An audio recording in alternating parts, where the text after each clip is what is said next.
Part 68 में मैं सतीश आप सबका स्वागत करता हूँ। टैली प्राइम में हम सीख रहे टीडीएस और टीडीएस में यहाँ तक हम आए थे पिछले एंट्री में। मैंने इस पार्ट में ज़्यादा लंबा हो रहा था पार्ट, इसलिए वहाँ पे एंड कर दिया था। यहाँ पे मैं कंटिन्यू कर रहा हूँ कि इस एंट्री को हमें सेव करना बाकी है। सेव कर देते हैं और एक एंट्री पास करते हैं। तो सेव करते समय मतलब मैं यहाँ पे एंटर बटन प्रेस करता हूँ तो यहाँ पे एक रेफरेंस स्क्रीन आती है जो कि आपको ऐड करना है। ऑटोमेटिकली बिल डेट आ रहा है, यहाँ पे सब आपको एज इट इज़ मिलेगा। न्यू रेफरेंस मिलेगा। ये जो सेकेंड वाला है ये टैक्स का रेफरेंस है, तो आप 01 टैक्स या फिर 01 टैक्स TDS ऐसा कुछ डाल सकते हैं आप यहाँ पे। ओके, तो ये TDS रेफरेंस के लिए डालिए, ये इट्स अप टू यू। जो इनवाइस है उसके आगे 01 TDS आप डाल सकते हैं, TDS का अमाउंट है इसीलिए। ओके, ये मैंने डाल दिया। बीइंग, ये नरेशन क्या रहेगा? बीइंग लाइक क्या बोलते हैं हम लोग, कंप्यूटर ट्रेनिंग सर्विसेज। हाँ, computer training services, service taken. Okay, like tax के साथ एंट्री पास की, लेकिन ये टेकन सर्विस ली है ना हमने, तो ये सर्विस का पे इनवाइस बनाया या सर्विस इनवाइस क्रिएटेड। तो ये इनवाइस क्रिएट हो चुका है अनिल ट्रेनिंग सेंटर का, ये हमारा पहला इनवाइस हो चुका है। हाँ, हम इस इनवाइस का टैक्सेबल कैसे देखेंगे वो भी मैं आपको बताता हूँ अभी, लेकिन ये वाली एंट्री सीख लेते हैं हम। कहाँ गई वो एंट्री, कहाँ गई वो एंट्री? यहाँ पे है वो एंट्री। ओके, एंट्री क्या है हमारी? राज प्लेसमेंट प्राइवेट लिमिटेड। और एक एंट्री मैं TDS की बता रहा हूँ, डिडक्टर टाइप की। राज प्लेसमेंट प्राइवेट लिमिटेड ये कंपनी है जिन्होंने provided labour services as given below details. Invoice number 107 है, बिल अमाउंट है 57,000 और डेट है। ओके, तो छोड़िए, डेट को छोड़िए, फिलहाल ये देखिए कि हमें इंपॉर्टेंट क्या है। हमें यहाँ पे राज प्लेसमेंट प्राइवेट कंपनी है जिसने हमें लेबर सर्विसेज दी है। तो हमें क्या क्या चीज़ें ढूंढनी है, कौन कौन से पॉइंट्स फाइंड करने हैं, टाइप ऑफ डिडक्टी का टाइप कौन सा है, नेचर ऑफ पेमेंट कौन सा है, थ्रेशोल्ड लिमिट। ये चीज़ें मैंने रिपीट इसलिए रखी है ताकि आपको ये चीज़ें समझ में आए कि हमें क्या चीज़ें ढूंढनी है, आपके दिमाग में फिट हो जाए। टाइप ऑफ डिडक्टी, ये पार्टनरशिप फर्म है या प्रोप्राइटरशिप फर्म है या कंपनी, ये कैसे पहचानेंगे? मैंने आपको बताया था ये कैसे पहचानेंगे।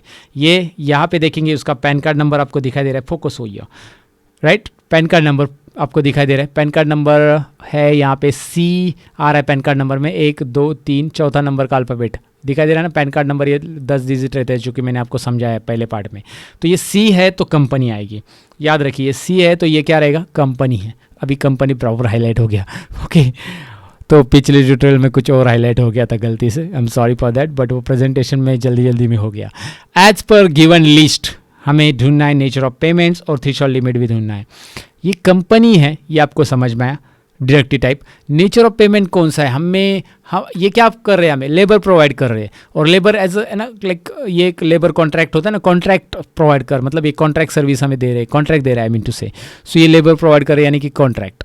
तो यहाँ पे चलो हम देखते हैं इसका नेचर ऑफ पेमेंट। कहाँ पे देखेंगे हम इसका? ओके, पुरानी स्लाइड में, तो हमें बहुत पीछे जाना पड़ेगा। यहाँ पे मुझे इसे डुप्लीकेट रखना चाहिए था। ओके, नो प्रॉब्लम, हमारे पास आ गई स्लाइड। मैंने बोला कि ये कॉन्ट्रैक्टर पेमेंट्स, हम ये कॉन्ट्रैक्ट ये हमें दे रहे हैं ना, लेबर का कॉन्ट्रैक्ट ले रहे हैं। तो ये लेबर कॉन्ट्रैक्टर 194C सेक्शन यहाँ पे आपको दिखाई दे रहा है। हमें ये कॉन्ट्रैक्ट दे रहे, कॉन्ट्रैक्ट है, लेबर कॉन्ट्रैक्ट प्रोवाइड कर रहे हैं, रेसिडेंटल कॉन्ट्रैक्ट। यहाँ पे सिंगल पेमेंट इज एक्सीडिंग, अगर वो इंडिविजुअल है 30,000, सिंगल पेमेंट इंडिविजुअल पेमेंट है, सॉरी सिंगल पेमेंट अगर कर रहे आप 30,000 से ज़्यादा है तो वो देखो 30,000 थ्रेशोल्ड लिमिट है इसका। ओके, और उसका total suppose aggregate sum paid in the financial year में 1 लाख से ज़्यादा है, तो मतलब सपोज ये क्या मीनिंग है मैं आपको बता देता हूँ। इसका मीनिंग मैंने समझाया नहीं था, सिंपल है। अगर आप 10-10 हज़ार उसको पे करते जा रहे हो और फाइनेंशियली 1 लाख से ज़्यादा हो फाइनेंशियल ईयर में, जैसे ये फाइनेंशियल ईयर है 2020 और 21, तो एक फाइनेंशियल ईयर में आप अगर उसे 1 लाख से ज़्यादा पे करो, एक्सेड अमाउंट हो रहा है थोड़ा पार्शियली पेमेंट करके, तो उसके बाद उसका यहाँ पे क्या होगा? थ्रेशोल्ड लिमिट क्रॉस हो जाएगा। अगर उसको सिंगल पेमेंट कर रहे हैं एक साथ, और एक साथ वो पेमेंट 30,000 से ज़्यादा पे कर रहे हो, तो वो आ रहा है TDS स्लैब के अंदर। थ्रेशोल्ड लिमिट दिखाई दे रहा है ना, 30,000 के ऊपर है सिंगल, एक इंडिविजुअल पेमेंट, एक particular payment I mean to say. और यहाँ पे 2 केसेस है। अगर कॉन्ट्रैक्टर पेमेंट्स है तो कॉन्ट्रैक्टर केस में इंडिविजुअल अगर वो है तो 1%, और अगर इंडिविजुअल को छोड़ के वो है तो 2%, जो कि मैंने समझाया था आपको इसके बारे में पार्ट 67 में। तो यहाँ पे ये कंपनी है कि इंडिविजुअल है, हमने एंट्री में देखा था। ये क्या है? हमारी एंट्री में जाके देखते हैं दोबारा। ये तो मैंने समझा आपको, थ्रेशोल्ड लिमिट 30,000 है, ये 1% या 2% है, तो कंपनी है, ये कंपनी है, मैंने आपको बताया भी था। ओके, तो कॉन्ट्रैक्टर पेमेंट्स, ये आपको सारी चीज़ें पता चली यहाँ पे। अब हम एक काम करते हैं, मैं हाइलाइटर बंद करता हूँ और ये वाली एंट्री में वापस आता हूँ। ये अनिल ट्रेनिंग नहीं, ये नहीं, हमारी ये वाली एंट्री है, कहाँ गई वो? ये रही। ओके, तो ये कंपनी है, ये आपको पता चला राइट। अब हम जाते डायरेक्टली टैली के अंदर और इसकी एंट्री पास करते हैं। सबसे पहले हम करेंगे क्या, यहाँ पे हमारा परचेस में ही रहेगा, ये अगेन हमने सर्विस ली उससे और यहाँ पे हमने पर्टिकुलर्स ला के रख दिया। ये नहीं आया तो आपको कैसे लाना है, मैंने आपको पहले सीक्वेंशियल पार्ट देखो, पहले पार्ट में ये समझाया है। ओके, सो सप्लायर इनवॉइस नंबर आएगा 107 या समथिंग था, वो डाल देते हैं। यहाँ पे एंटर करो, यहाँ पे आएगा पार्टी का लेजर, हम अल्ट सी बटन प्रेस करेंगे। बिल्कुल अल्ट सी मत बनो, अल्ट सी प्रेस करने के लिए गाइज। ओके, तो यहाँ पे पार्टी का लेजर क्या था, पार्टी का नाम मैं भूल गया, आपको याद है क्या, राज प्लेसमेंट। ओके, राज प्लेसमेंट, ओके राज प्लेसमेंट प्राइवेट लिमिटेड, ये कंपनी है राज प्लेसमेंट प्राइवेट लिमिटेड। और अंडर ग्रुप क्या रहेगा राज प्लेसमेंट का, आपको सन्ड्री क्रेडिटर्स रहेगा भाई, क्योंकि वो पेमेंट करना है हमें उन्हें। Maintain balance bill bye bill yes रखेंगे, टीडीएस डिडक्टिबल भी यस रखेंगे। यस रखने के बाद यहाँ पे ये क्या है, ये कंपनी है, इसके बारे में हमने जिक्र किया, इंडिविजुअल नहीं है ये, राइट। कंपनी रेसिडेंट, तो इसे कंपनी रेसिडेंट ही ले लो, नॉन रेसिडेंट लेंगे तो खाली फुकट का टैक्स ज़्यादा, क्योंकि उसका पैन नहीं रहेगा और फिर ज़्यादा tax. Deduct TDS in same voucher, same voucher में टीडीएस डिडक्ट करना है आपको, यस करना है, इसे यस ही रहने दो। और यहाँ पे पैन नंबर डालना कंपलसरी है, तो पैन नंबर देख लो फटाफट, ये है KYMCS 14। चलो एक ही बार में KYMCS 14 और आगे है 60D। ज़रूरी नहीं कि ये डालो, ओके मतलब परफेक्ट डालो, अभी फिलहाल ट्रायल चल रहा है यार, आप कुछ भी डाल सकते हैं, लेकिन जॉब पे प्रॉपर डालो, ट्रायल के लिए आप कुछ भी डालो, लेकिन पैन कार्ड नंबर ज़रूर डालो, नहीं तो क्या होगा उसके बारे में मैंने पिछले पार्ट में समझा। फटाफट एंट्री कर रहे हैं इसलिए। अब यहाँ पे अल्सी करना पड़ेगा एक्सपेंसेस का लेजर। पहला लेजर तो हमने पार्टी का लेजर तैयार किया। देखिए 4 लेजर आपको तैयार करने हैं, आपको पता है। पहले तो आपको पार्टी का लेजर तैयार करना है, राइट।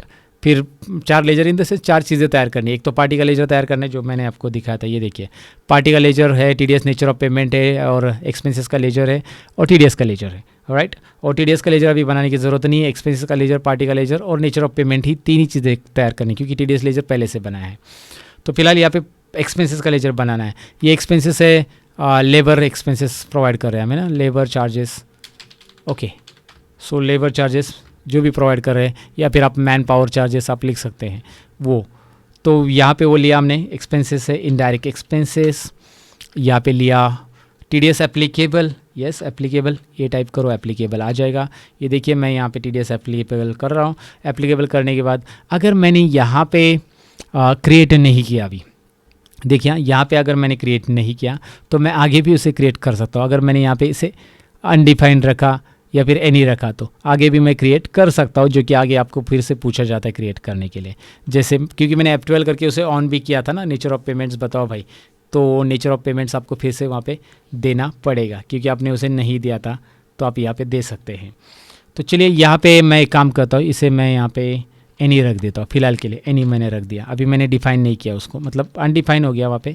एनी रखते ही वो यहाँ पे दिखाई दे रहा है, मतलब डिफाइन ही नहीं है, एक्सेप्ट कर दिया। अमाउंट यहाँ पे मैं लेता हूँ, मैंने जानबूझकर उसे रखा है, हम देखने वाले कि कैसे वो आएगा आगे चलकर। यहाँ पे 57 अमाउंट है, बिलिंग अमाउंट मैंने डाल दिया, और यहाँ पे आ रहा है, देखिए भाई आपने डिफाइन ही नहीं किया, यहाँ पे तो ब्लैंक बता रहा है। तो यहाँ पे हम क्या करेंगे, इसे यहाँ पे क्रिएट करना पड़ेगा आपको, ओके। तो इस केस में यहाँ पे एक्चुअली हमारे पास हेल्पर ऑन नहीं होता है एक्चुअली। ये यहाँ पे पहले पुरानी टैली में ना कंट्रोल सी करके आता था, यहाँ पे हेल्पर ऑन नहीं हो रहा है, लेकिन मैं कुछ भी टाइप करूँ, हाँ ये देखो आ गया, मैंने एक टाइप कर दिया कुछ भी, तो यहाँ पे ABCD कुछ भी अल्फ़ाबेट टाइप करो उसके अंदर, आप यहाँ पे राइट साइड में आ जाएगा। एक्चुअली पहले इसमें क्या था, कंट्रोल सी हम प्रेस करते थे। अब देखिए यहाँ पे वो पूछ रहा है कि आपके पास पहले से क्रिएट किया हुआ वो है या नया तैयार करना है, आपको समय नया तैयार करना है। तो मैंने वहाँ पे नहीं तैयार किया था, इसीलिए ये स्क्रीन आ गई, और यहाँ से क्रिएट करो, ये देखिए दोबारा वही चीज़ आ गई क्रिएट करने के लिए। तो ये याद रखिए, कंट्रोल सी वो टैली ERP के अंदर होता है, यहाँ पे नहीं होता है। यहाँ पे आपको इस तरह से करना पड़ेगा, आपको जो अल्फ़ाबेट टाइप करो ऑटोमेटिक राइट साइड में वो पैनल आ जाता है क्रिएट का, ओके। तो ठीक है, ये भी मैंने प्रैक्टिस करके नहीं देखा था, मेरे लिए नया था, but you can try it right now, आपको कुछ प्रॉब्लम नहीं है, अभी मैंने तो ट्राई कर दिया। अब आप अल्ट आई प्रेस कीजिए यहाँ पे, सॉरी कंट्रोल आई प्रेस कीजिए। कंट्रोल आई प्रेस करते ही यहाँ पे more details, sorry alt H press कीजिए, यार क्या बता रहा हूँ मैं, अल्ट H प्रेस करना है, जिसमें आपको ये लिस्ट आती है। कौन सी लिस्ट आती है, जिसमें नेचर ऑफ पेमेंट्स की पूरी डिटेल्स आ जाती है, अल्ट H। तो हमारा पेमेंट है कॉन्ट्रैक्टर, तो करता हूँ मैं कॉन्ट्रैक्टर टाइप करता हूँ, पेमेंट्स ऑफ कॉन्ट्रैक्टर्स, ये देखिए। तो मैंने पेमेंट्स ऑफ CON टाइप किया था, payments of contractor 194C, payment mode है 94C, और यहाँ पे इंडिविजुअल के केस में है 1% और यहाँ पे है 2%। ये दोनों भी चेंज कर लो आप, देखिए, क्योंकि आपके केस में आपका क्या है, अगर आप इंडिविजुअल के लिए कर रहे हो तो आपको बार बार नेचर ऑफ पेमेंट थोड़ी क्रिएट करना है, एक ही बार करना है। तो इंडिविजुअल के लिए 1% होगा और कंपनी है तो 2%, ऑटोमेटिकली वो पैन कार्ड नंबर से ले लेगा। और थ्रेशोल्ड लिमिट हमने देखा था 30,000 थ्रेशोल्ड लिमिट इसका भी है, तो 30,000 इसमें भी डाल दो, थ्रेशोल्ड लिमिट एक्सेप्ट कर दो। इस तरह से क्रिएट कर सकते हैं, मतलब आपने वहाँ पे ऐड नहीं किया तो भी आगे फिर से वो स्क्रीन आती है, और वो आने के लिए F12 बटन प्रेस करके ये वाला ऑप्शन ऑन रखना पड़ेगा, जो मैंने पिछले पार्ट में आपको बताया था, मॉडिफाई टैक्स डिटेल्स, याद रखिए वो स्क्रीन। ओके, ये आप स्टेप बाय स्टेप देख रहे होगे तो आपको समझ में आएगा। Now no need to create the TDS payable ledger because वो ऑलरेडी क्रिएटेड है। टी टाइप करो, TDS पेबल लेजर हमारे पास ऑलरेडी है। अब मैंने आपको पहले बताया था कि TDS पेबल आपको एक ही लेजर बनाना है अगर आप नेचर ऑफ पेमेंट्स अलग अलग कर रहे हो। तो अगर आपने अलग अलग बनाए होते TDS लेजर तो फिर यहाँ पे TDS ऑफ प्रोफेशनल फीस का अलग होता, TDS ऑन ये जो है लेबर चार्जेस का उसका अलग होता। सो ये अलग अलग, मतलब कॉन्ट्रैक्टर का TDS ऑन कॉन्ट्रैक्टर पेमेंट्स तो वो अलग होता, तो ये प्रॉब्लम हो जाता है। तो यहाँ पे ये याद रखिए, आप ये लेबर चार्जेस की जगह कॉन्ट्रैक्टर पेमेंट नाम भी ले सकते हैं, याद रखिए। तो ये TDS पेबल मैंने लिया और ये देखिए डिडक्ट हो गया, ये 2% डिडक्ट हो गया है। कितना परसेंटेज, अगर आप किसका कैलकुलेशन करेंगे, टैली में कैलकुलेटर के लिए Ctrl+N प्रेस कीजिए, Ctrl+N याद रखिए, मैंने शॉर्टकट कीज़ आपको पहले बताई शायद। तो उसमें यहाँ पे 2% हम डाल देते, देखिए 2% कैलकुलेट हुआ है कि नहीं हुआ है। Ctrl+N कैलकुलेट किया, 2% आया, Ctrl+N फिर से प्रेस कीजिए, कैलकुलेटर बंद, टैली में वापस, और यहाँ पे एंटर करना है, एंटर करना है, एंटर करना है। यहाँ पे न्यू रेफरेंस, यहाँ पे TDS का 107 बिल के अगेंस्ट ये रहेगा, और इसे हम करेंगे एक्सेप्ट। नरेशन डाल दो, फिलहाल नहीं डाला तो भी अभी एक्सेप्ट कर दो, अभी एक्सेप्ट कर सकते हो। और आपको डिटेल्स देखनी है टैक्स की, तो उसके लिए आपको यहाँ पे क्या प्रेस करना पड़ेगा, पहले पुराने टैली में हम अल्टे प्रेस करते थे देखने के लिए, यहाँ पे हम Ctrl+I प्रेस करेंगे और TDS एनालिसिस को सिलेक्ट करके एंटर करेंगे। ये देखिए एंटर करेंगे, TDS एनालिसिस आ जाएगा। इसके बाद Alt F5 प्रेस कीजिए, जिससे आपको और डिटेल्स में आ जाएगा, जहाँ पे आपको दिखाई दे रहा है इनकम टैक्स अमाउंट कितनी चार्ज हो रही है, क्या हो रहा है, यहाँ पे राइट साइड में राइट पैनल में आप देख सकते हैं। I will focus it, okay, ये फोकस कर रहा हूँ मैं, राइट 2% डिडक्ट हो गया, वो आपको दिखाई दे रहा है क्लियरली। और पुरानी एंट्री का भी देखना तो वो भी हम देख सकते हैं, इसे आप एक्सेप्ट करते हैं, इसे एस्केप कीजिए और Ctrl+A इस एंट्री को एक्सेप्ट किया। पेजअप कीजिए पुरानी एंट्री को देखने के लिए, पेजअप, और इसमें भी आप प्रेस करो जो हमारे अनिल ट्रेनिंग सेंटर की थी, उसमें हम Ctrl+I करते हैं और Ctrl+I के बाद यहाँ पे TDS एनालिसिस में एंटर कर देते हैं। और यहाँ पे भी Alt F5, देखिए शॉर्टकट की सब बता रहा हूँ मैं, Alt F5 डिटेल्स के लिए। ऑलरेडी मैंने ये शॉर्टकट कीज़ आपके साथ बहुत बार शेयर की है, and now you can check it out. Okay guys, that's it. TDS यहाँ पे ये कंप्लीट हो चुका है, मतलब TDS नहीं कंप्लीट हुआ है, TDS की ये एंट्रीज यहाँ पे कंप्लीट हो चुकी है। इस पार्ट के अंदर 68 के अंदर लगभग 10 पार्ट तो हमारे लगभग TDS के हो गए हैं। आगे के पार्ट में हम पेमेंट करना कैसे वो भी जानने वाले हैं। Thank you very much, bye bye guys.